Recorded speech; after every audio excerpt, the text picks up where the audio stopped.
साम्राज्य न्यूज, सामान्यांचा असामान्य आवाज। दिनांक 9 डिसेंबर 2024 रोजी संतोष देशमुख यांचा कट करून संगनमताने आरोपींनी खून केला आणि त्याचप्रमाणे यातील काही पुरावा नष्ट करण्याचा प्रयत्न केला। याला कारण म्हणजे वाल्मिक कराड याला जी खंडणी जो मागत होता ती खंडणी अबाडा कंपनीकडनं मिळण्यास अडथळा संतोष देशमुख यांनी केला, याकरिता त्यांचा खून करण्यात आला अशा रीतीचा सरकारतर्फे आम्ही आरोप प्रस्तावित केला। न्यायालयाने आरोप त्याप्रमाणे आज निश्चित केले।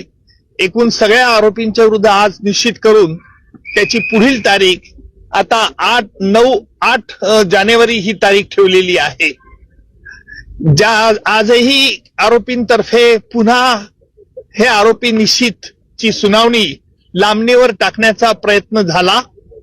आरोपींनी या खटल्यामध्ये आतापर्यंत जे D2 ऑपरेशन केलं, ज्याप्रमाणे पाकिस्तान तर्फे K2 operation, K for Kashmir आणि K फॉर खलिस्तान असं केलं जात होतं, त्याचप्रमाणे आरोपींनी देखील या खटल्यात वेळोवेळी वेगवेगळे हातखंडे वापरून D2 operation, D for delay आणि डिरेल, उशीर करणं आणि खटला उलथवून टाकण्याचे प्रयत्न होते। त्याला आज आरोप निश्चित झाल्यामुळे या प्रयत्नांना चाप बसलेला आहे आणि यापुढचं सुनावणी, यापुढे जी 9 तारखेला सुनावणी आहे त्यामध्ये सरकारतर्फे कागदपत्र ज्यांच्यावरती प्रॉसिक्युशन भिस्त ठेवत आहे ती कागदपत्र आरोपीला मान्य आहेत किंवा अमान्य आहे याच्याकरता विचारलं जाईल।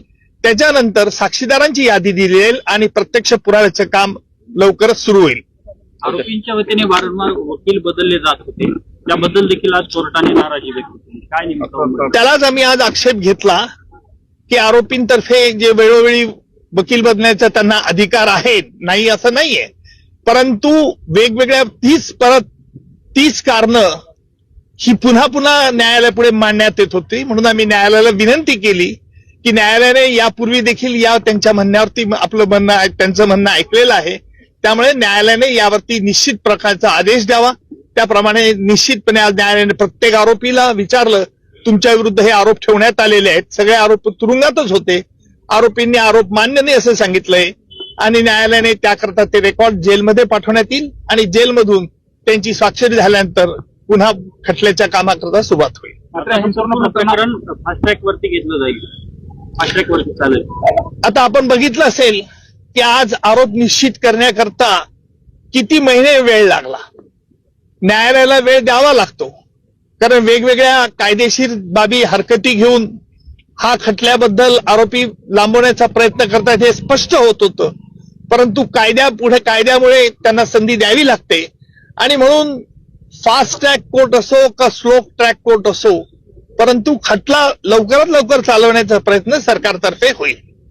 मात्र मान्य कोर्टाबरोबरच हायकोर्टामध्ये देखील हे आरोपी गेलेले होते आणि तिथून देखील स्थगिती आणायचा प्रयत्न केला होता, स्टे मिळण्याच्या अनुषंगाने प्रयत्न करत होते। उच्च न्यायालयाने, माझ्या माहितीनुसार उच्च न्यायालयाने आरोपी निश्चितीसाठी कुठेही स्थगिती दिलेली नाही।